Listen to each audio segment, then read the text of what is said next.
Good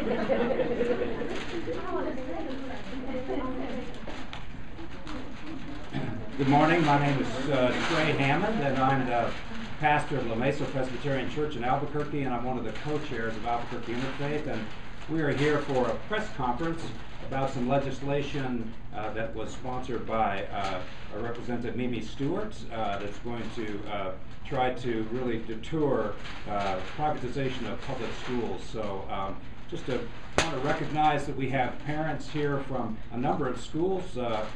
When I say the name of the school, if you'll kind of make some noise. Kit Carson. Hey! Washington Middle School. Hey! Pajarito. Yay! Barcelona. Yay! And the Trisco Heritage. Hey! Are there any other schools I missed? Robert F. Kennedy Charter High School. And Robert F. Kennedy Charter High School. Yay! Yay! And all the kids here from Washington that are holding these signs, give them a big hand. Yay!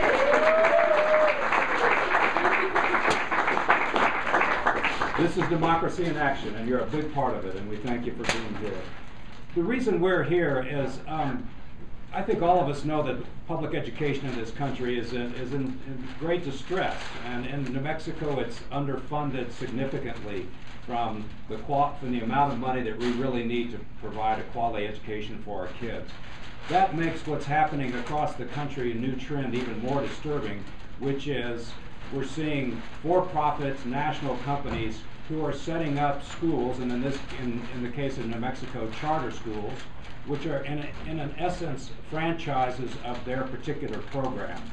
And these are largely virtual schools, online education schools that do not provide classroom setting for students to learn, do not provide quality interaction with teachers, and in a sense don't create the kind of community within a community that a school is. So for all those reasons we have real concerns, but also the fact that so much public dollars that follow each child then are going out to out-of-state profits. So this is a big concern for us, and we think that we're catching it relatively early here in New Mexico. There are not that many schools that are contracted with these national charters, these national for-profits, and we'd like to stop it right now. So this legislation is exactly that. And I want to ask Max Bartlett, who's the head of our education committee for Albuquerque Interfaith, which is a coalition of churches, schools, unions, and nonprofits, to say just a bit about why this matters to him.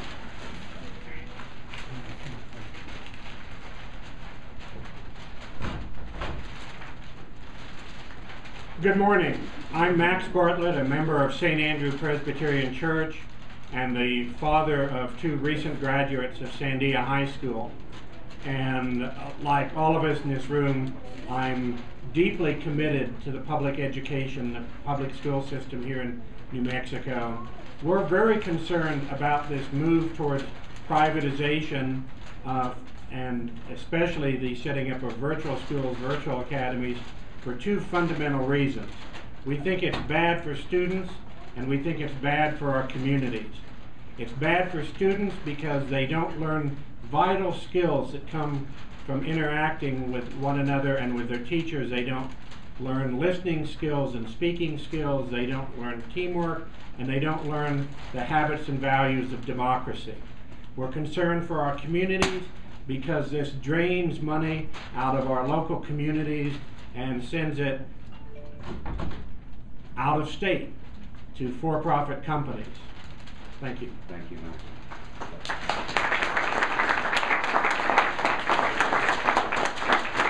And I'd like to ask one of the parents from Madeline Ray from Washington Middle School, who will talk a little bit about the way this will impact the quality of education for the children in her school. Good morning, everybody. Good morning. Hello, my name is Madeline Reese. I'm a single mother of 3. My eldest daughter is a recipient of the lottery scholarship. My younger 2 attend Washington Middle School. I am here this morning to play my part to stop the funding going to charter schools offering only online courses, the privatization of public schools. My tax money needs to be invested at Washington Middle School, not to be going to corporate shareholders. Washington Middle School is increasing in class sizes and are hiring less teachers. The children need more supplies and the teachers are buying them out of their own pockets.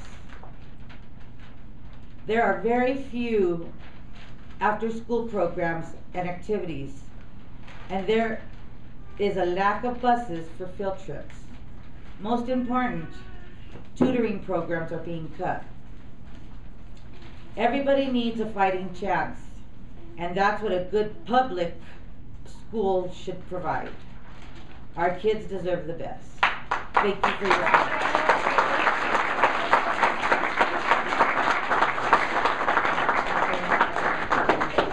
At this point, I'd like to introduce Representative Mimi Stewart, who has introduced the legislation, House Bill 460, which combats privatization. Thank you so much.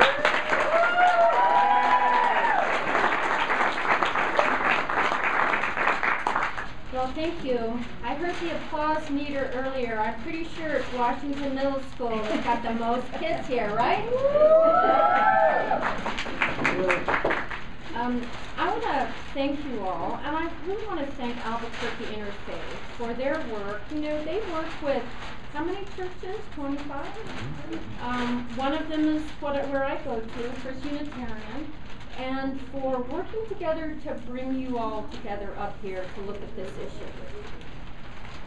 Let me first tell you that when the business community talks to legislators about what they need in students, they do focus on academic skills, but you know what else they say? We need workers who can collaborate with each other, who can work together in groups, who understand the importance of dressing appropriately, who understand the importance of being on time and making a commitment to your job, that can interact, that understand how to work in groups. All of those you do not learn by sitting in front of a computer.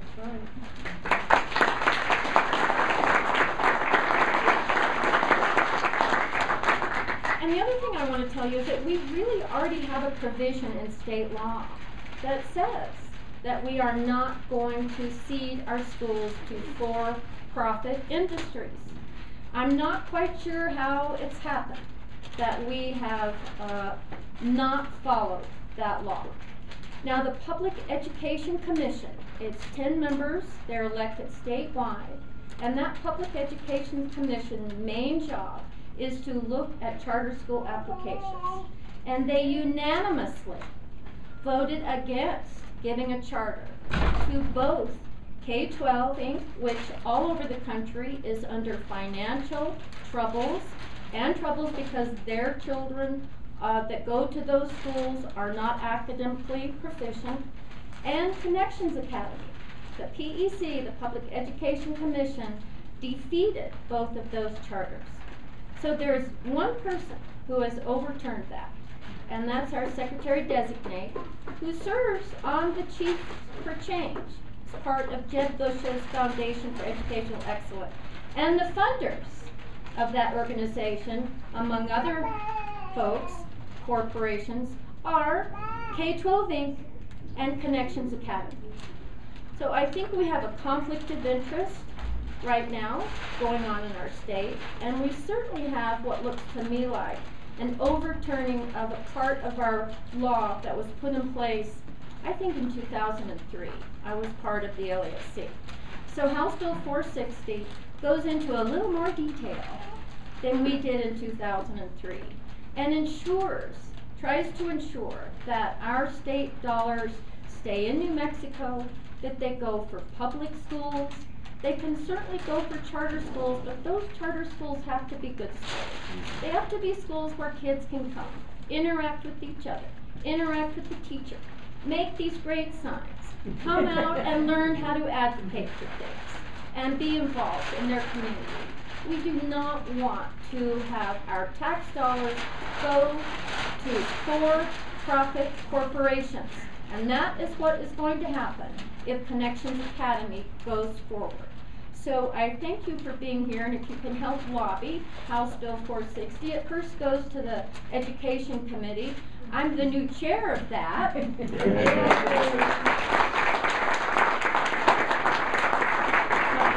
think already have about 175 bills in that committee, so it's gonna take me a little while to get to 460. But I appreciate your advocacy. We will need you.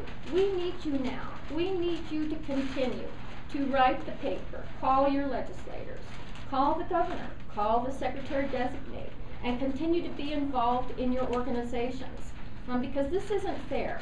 It's not fair for the secretary to overturn the PEC and cede all our money to a for-profit corporation, especially since she is so involved with that corporation.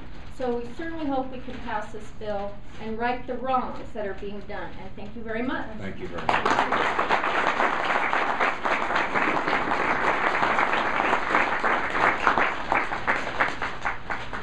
Just want to say, as we move forward with this legislation, this is not a critique of all charter schools. Charter schools that come out of communities, that are governed by local folks, who do quality education and meet the needs of specific populations, we think are important as a part of an opportunity for choice. The problem is when charter schools become franchises for national for-profit education companies, that's a problem. K-12 Inc. has 99,000 students across the country whose tax dollars are being funneled into corporate profits. That's the concern. That's the trend. That's what we hope to nip in the bud with this bill. And I wanted to introduce and let's speak Senator Linda Lopez from the Senate.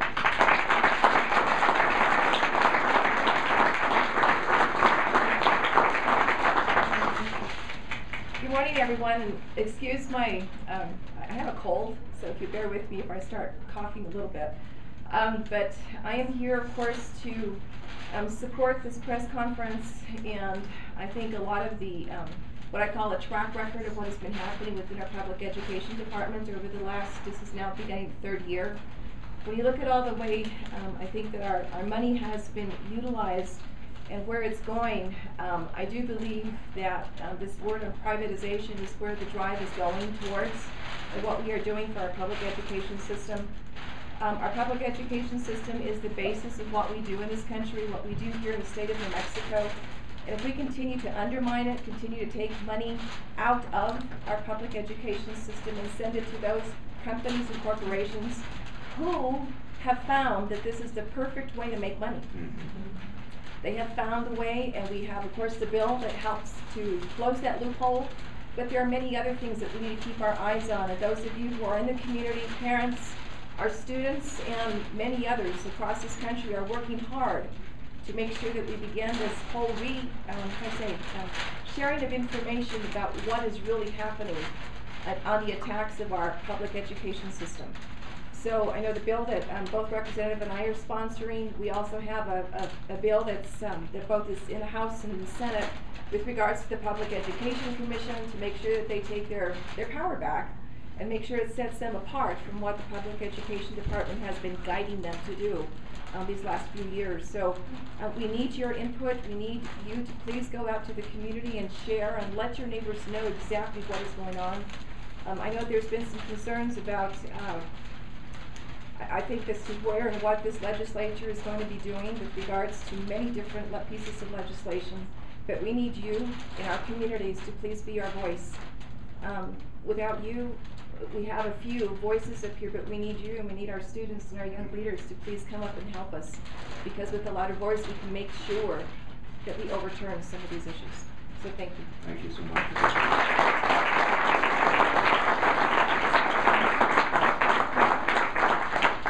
In addition to our appreciation for Representative Stewart and Senator Lopez, Senator Tim Keller has also been helping in this process, and he's couldn't get off the floor, but he sent a statement he'd like for me to read on his behalf. He says, in these times of tight education funding and shortage of jobs, we need to ensure that every dollar stays with our kids and does not get siphoned out of New Mexico.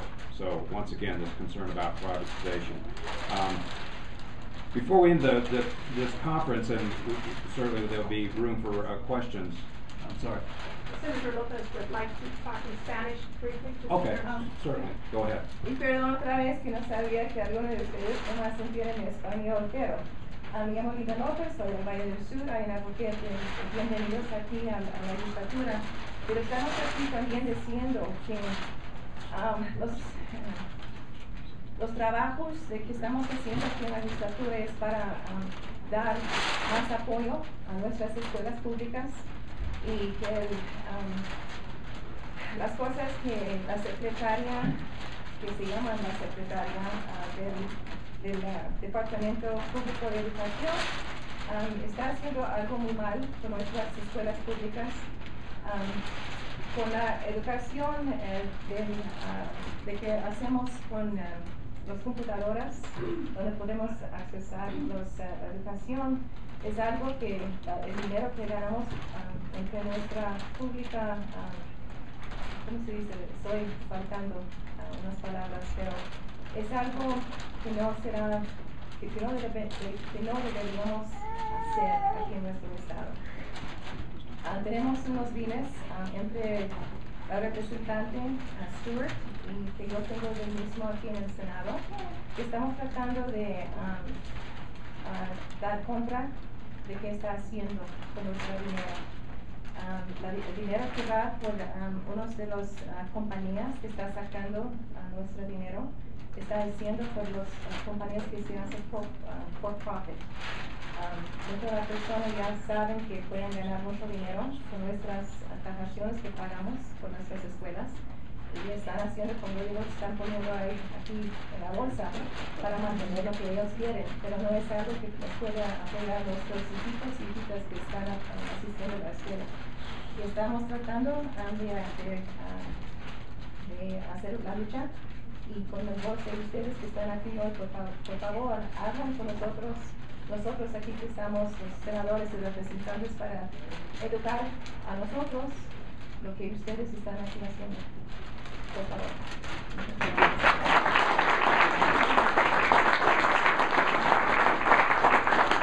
With all the technology available to us, I think Haley Hines from the Journal is here on the phone, and I wanted to ask her, do you have any questions for our elected officials before they leave?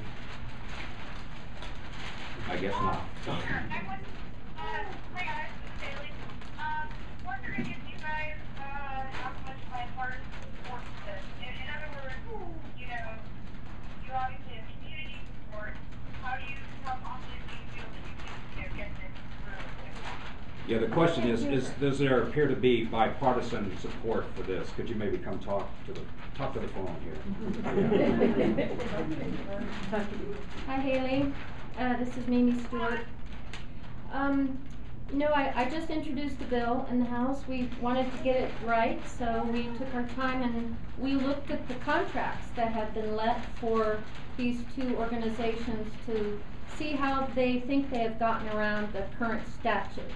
So the Bill 460, that's supported also by Senator Lopez, has good language in it to try to prohibit this from going forward. So we haven't really started talking about it yet. I can certainly tell you that when we passed the original legislation, there was bipartisan support. So I think there's bipartisan support for the idea that we should not be sending tax dollars to for-profit corporations and they should stay in the state. Yes.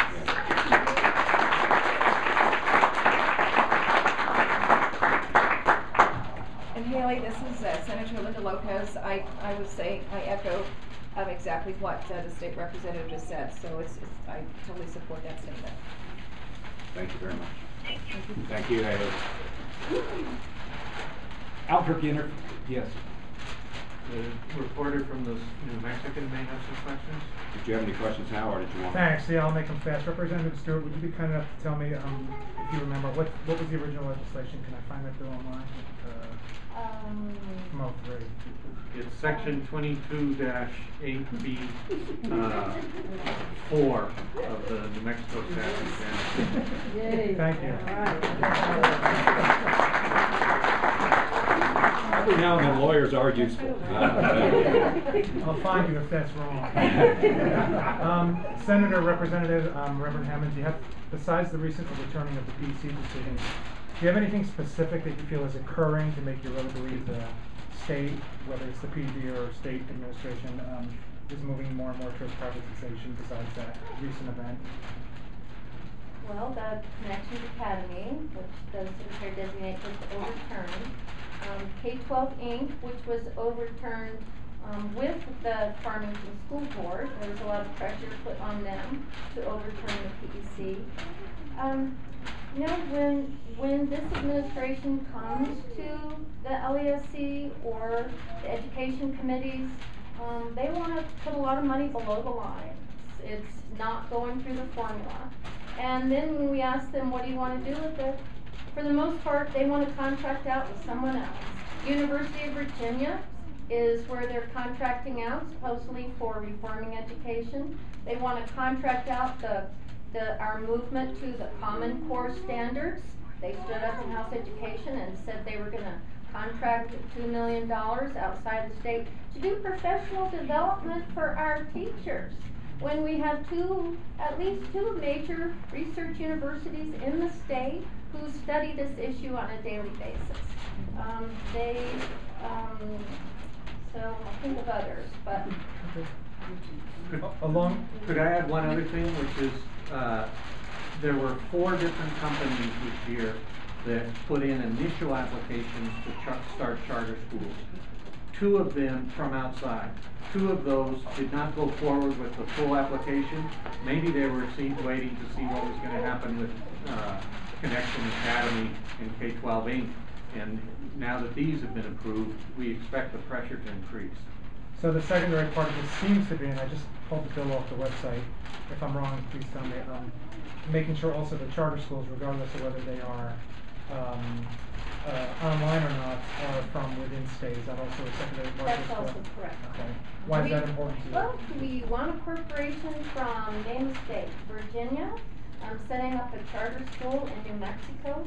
You know, the idea behind our charter schools is that parents and teachers coming together to serve usually a population of students that they feel are better served in a smaller school. An at-risk population, or a population that wants to focus on arts, etc. The charters that have been set up that are successful are set up with New Mexico people around certain characteristics of New Mexico students. What does Virginia know about our New Mexico students? What does Connections Academy know about our New Mexican students and New Mexico? So we think it's only appropriate that if you want to do a public charter school, you should be from New Mexico.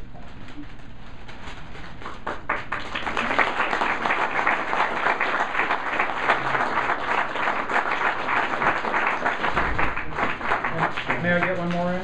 Yes. Just to clarify, because I heard some comments about online, internet-based virtual schools. Beyond the fact that they are private, is there criticism against them in general? If a public school wants to be online, is that an issue, or?